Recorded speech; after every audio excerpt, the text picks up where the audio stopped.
Act 2, Scene 1 of Julius Caesar. Some of the building background plays out to be of importance, and some of it actually makes sense from what we've seen already. Talking about great storms, strange sights in the skies, and unusual behavior by animals were indication that not all was well.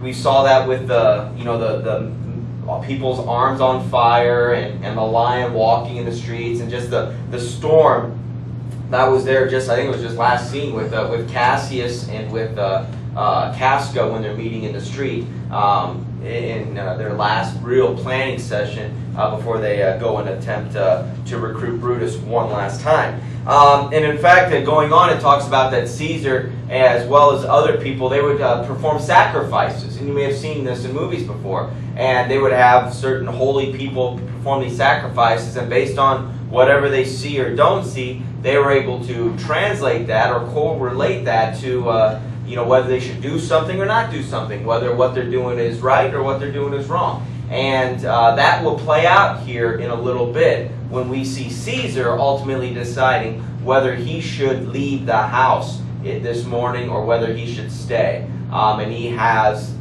somebody perform a sacrifice, and that's where that comes from a historical kind of allusion or perspective. So Act 2, Scene 1, Brutus's garden. Notice where it says, or when it says this takes place. The Ides of March. And based on our preliminary discussions, we know that this is the day that Caesar has been warned by the soothsayer back in the, was that the first scene? Can't remember, second scene at least. They said, beware the Ides of March. What, me? Why should, what? Get away. I'm Caesar, what do I have to be scared of? So he already had a warning of that, and he will continue to get a couple more warnings. And it's really interesting to note, especially in other plays like Macbeth, but a lot of things happen in threes. And he will have the soothsayer, he will have Calpurnia, his wife, she'll have some dreams, and then he'll even have one other person trying to slip him a letter giving him, hey, you may want to watch out for these people. And so he will have all of these warnings, but yet you will see, and we know historically, that he has kind of shirked those, and pushed those to the side and moved forward. And so this is in Brutus's garden.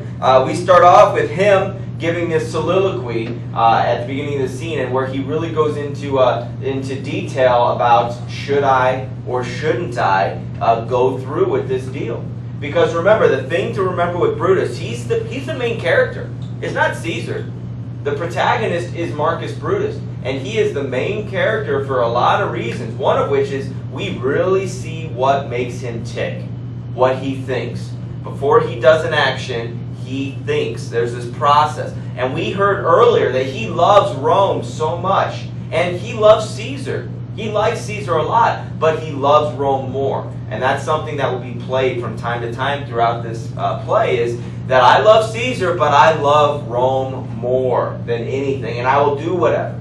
And so if you can convey to me that there is a legitimate, clear and present danger that Caesar is going to be a horrible person, well, that's not good for Rome. And so I will need to do something about it. And so we will see whether he truly gets sucked into this plot or not. And especially when Cassius and some other conspirators show up in a couple pages to put in that last little, here we go. We really need you. We're going forward with this. We could really use you. And as somebody said in the previous scene, having Brutus to our cause will add a lot of credibility. Having just his face there, it adds a lot. And I think we made the comparison to if you're going out, hey, you want to go to a party? I don't know. Well, so-and-so's going to be there. Really? They're going to be there? Okay, well then, all right, I'll go. Okay, it's one of those things. It immediately adds a lot of credibility just having him associated with it, because Cassius wasn't lying. People truly think that he is a noble, Brutus, is an extremely noble individual. And so that's where their motivation to get Brutus into this comes from. All right, and so Brutus, we see throughout this that he is a good guy, that he all of his actions are rooted in a good, wholesome, really, motivation. And so we'll see that play out. So this is a kind of a lengthy scene, one of the longer ones of the play. But a lot of stuff happens. Like I said, we see Brutus, we see him really thinking about it. We see Cassius come in with some conspirators really pushing. And we see the final plans being made for killing Caesar this day in a few hours. Okay, in a few hours. So follow along, and we are on 793. Follow along if you're on the translations. Act 2, Scene 1.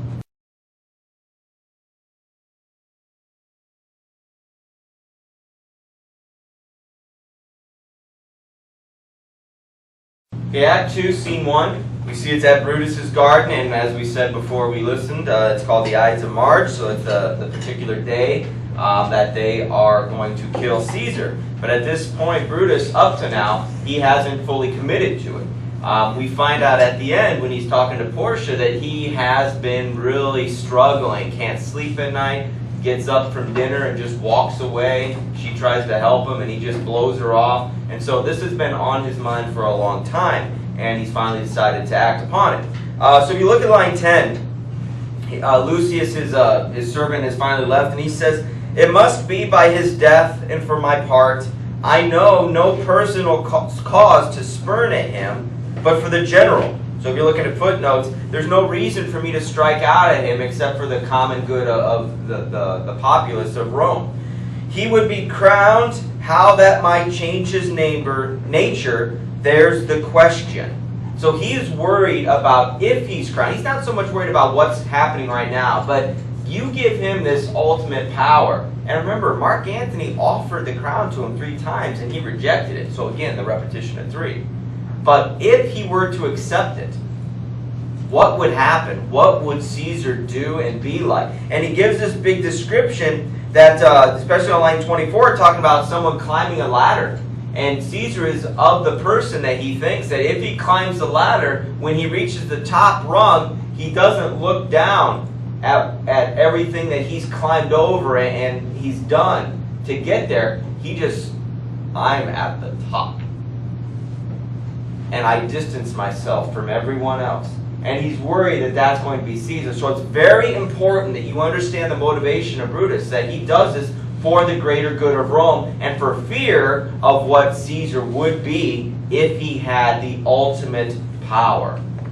Okay, Brutus is not a bad guy. But he's going to kill him, so it's bad. But for the purpose of this story, is Caesar good? I don't know. The protagonist is Brutus. He's the one we're supposed to, sympathize with and empathize. Good, and that's why at the 794 at the top there, when he says, "And therefore think him as a serpent's egg, which hatched would as his kind grow mischievous, and kill him in the shell." And so it's like, think of him as a poisonous snake in a shell. It's easier just to stomp on him and kill him now than let him grow and become mischievous and potentially deadly. And so that's where he's kind of, this is what I need to do, and this is what I need to happen. And so Lucius brings in some letters that they found that weren't there previously, earlier in the evening. And he starts to read them, and there are a lot of those letters that Cassius has written, in other people's hands. Brutus, you need to do this. Brutus, we support you. You're so noble, Brutus. And so he's reading these, and it's helping. It's not necessarily playing on his vanity and his popularity, but yet it's showing him, good, I'm not alone here, and other noble people think highly of me, but also think of the cause. If you look at the next couple pages, we have Lucius showing up and saying that Cassius and some other men are at the door. Well, do you know who they are? No, their faces are covered. So they're wearing, like hoods, like Jedi hoods. We can't tell who you are in the darkness because they don't want to walk around the streets. Hey, look at us. We are noble senators. They want to be, blending into the background in the darkness. And so they show up then on 796. And Brutus knows before they even enter, he goes, they are the faction, O conspiracy. So these are the people. And when they enter, do I know them? Yes, you know all of them, and they all think very nobly of you. And that's what Cassius says on line 90. Yes, you know every man of them, and no man here but honors you.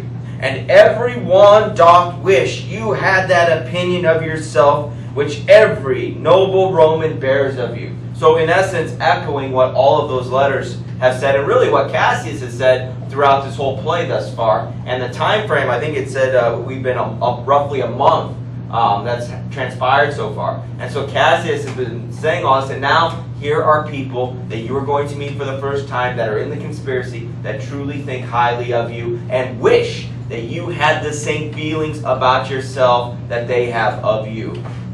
Okay, so this is that first moment, the first opportunity. So then it's just an introduction of individuals, and a lot of these people we've already seen before, and a lot of them you've already read about, from previous discussions or from the cast of characters at the very beginning. And so a big moment on 797, line 111, 112. Brutus says, "Give me your hands all over one by one." So going around shaking hands, shaking hands. Nowadays you might see them put it in a huddle, oh, go team. But it's here, give me your hands, shake hands, let's bond about this. This is what we're going to do. And then Cassius goes, "Let us swear our resolution." No, not an oath. And this is really important because, again, it shows you what's driving him. It shows you what's driving him. "If not the face of men, the sufferance of our souls, the time's abuse, if these be motives weak, break off betimes, and every man hence to his idle bed." So these are reasons we're doing this.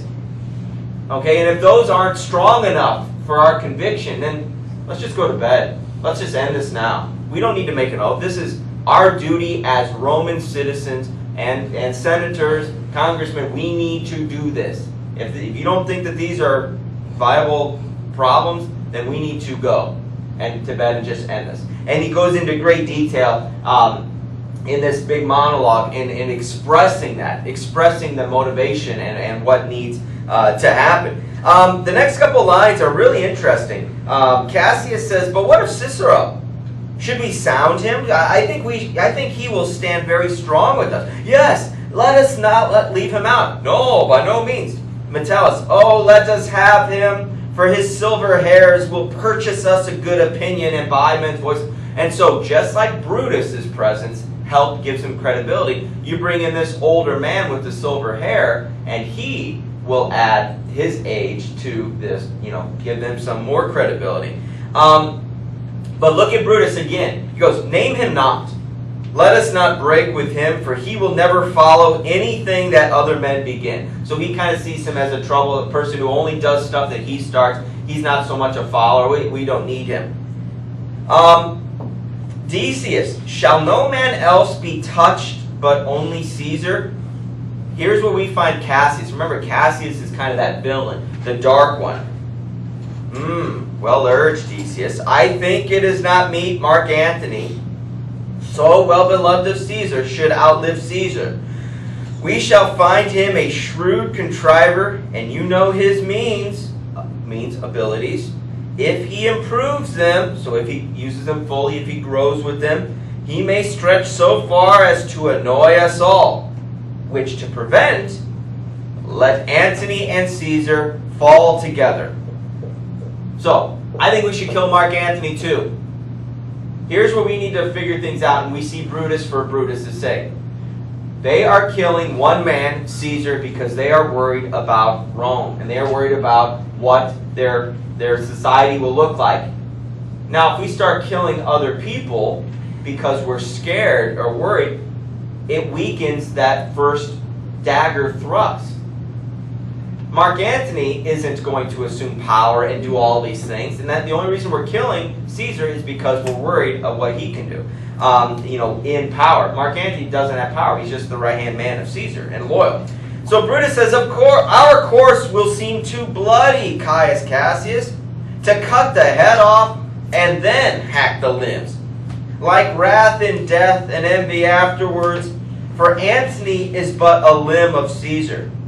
Let's be sacrificers, not butchers." And so it's like we're cutting the head off this problem by killing Caesar. But what if we start hacking limbs afterwards, after the body's dead? It will just seem like we're butchers, and we're not the saviors that we truly are for Rome. So by cutting the head off, by killing Caesar, the arms it doesn't matter anymore. Marc Anthony's an arm. It doesn't matter. And we don't want to be too bloody. We don't want people to think negatively upon us. So Caesar must bleed for it, line 171. And gentle friends, let's kill him boldly, but not wrathfully. Let's carve him as a dish fit for the gods, not hew him as a carcass fit for... So let's kill him nobly. Let's not, run up and just go crazy on him. And as you'll see, they just come up and each stabs. Each stab, each will stab. It's not up there, and just slit his throat still, he's dead, now we're still getting him. They want to do this and make a statement, and that's important. Important to understand. And notice who's coming up with all these thoughts, these motives. It's Brutus, the person who just joined the conspiracy, the last person who joined the conspiracy, and he's the one making the calls. So, and they're following him. So does that show you the power that he does have over these people? How noble he truly is, and what great things they think about him. The last page, really, with the conspirator on 799, he says, 180, he says, we shall be called perjurers, not murderers. And for Marc Anthony, think not of him. For he can do no more than Caesar's arm when Caesar's head is cut off. Yet I do fear him. For in the engrafted love he bears to Caesar. Do not think of him. If he loves Caesar, all that he can do is to himself. So all he can do is, as a footnote says, he could die with grief. There's nothing he can do. There's nothing. For he is given to sports and wildness and much. He's too athletic and likes to party and have all these things. Don't worry about him. We're focusing on the better of Rome. We'll focus. Trebonius, there is no fear in him. There is nothing to fear. So he backs Brutus and says, let him not die. So they decided the only person to die is Julius Caesar. Good. At the very bottom of that page, in kind of wrapping this up before Portia shows up, they decide, what's happening. Decius says, I'll go bring him to the capital. Cassius, nay, we'll all go and fetch him, so we'll kind of escort him.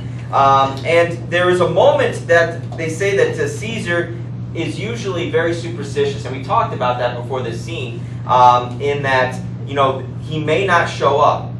Oh, leave it to me. I will be able to get him to come. I will flatter him. I will trick him. And that's why that big footnote they're talking about, like unicorns betrayed. Sometimes they get their horns stuck in trees. They're tricked, and that way they can be captured. And of course, this is mythological, and so the illusions of that, you should have known that, but we don't. That's why there's a footnote. So the conspirators leave, and they're going to meet at Caesar's place, and that'll come up here, in the next scene. But Portia shows up, and she's very upset that Brutus isn't sharing his concerns with her. She notices things are wrong. If you look at her big monologue there, right before Brutus, or right after Brutus says, it's not your help thus to commit your weak condition to the Royal Command. Why are you up? It's cold morning. Get in bed. She says, not for yours neither. Brutus, you stole from my bed, and yesterday at supper you suddenly arose and walked about musing. I urged you further. You scratched your head. You stomped your foot. You waited. You insisted. I asked, and you just keep pushing me off. What's going on? You need to respect me. You need to talk to me. I'm your wife. What, are you sick? Is that a problem? Yes, I'm sick. Well, then why are you walking around? Come back to bed. There's something wrong you need to share with me. And there's this great speech that she says around line 280 or something, where it's talking about, all of these things that I can help you with, that you're not, if you don't do these things, then I'm really not your wife. I'm your harlot. I'm just your mistress, the woman you sleep with. But I want to be more than you. And I love you so much that she takes a knife and she cuts herself on her leg to show how much she loves him. And you can trust me, and everything will be great. And so he eventually says, there's a knock on the door. Oh, I'm married to a wonderful woman. You go to bed. I'll come and I will tell you everything. Because there's one last person at the door that he needs to talk to. And we see that being Caius. And he has a scarf wrapped around him, which is usually a sign of, that he's sick. Oh, are you too sick? Well, if you have a cause that I need not be sick, I will be fine. And he takes it off. Good. Well, we're going to go, and I have a plan. And so that's really where we go in this next couple scenes, is we see Caesar being recruited to go to the Senate, and then we finally see his execution. So a lot of exposition.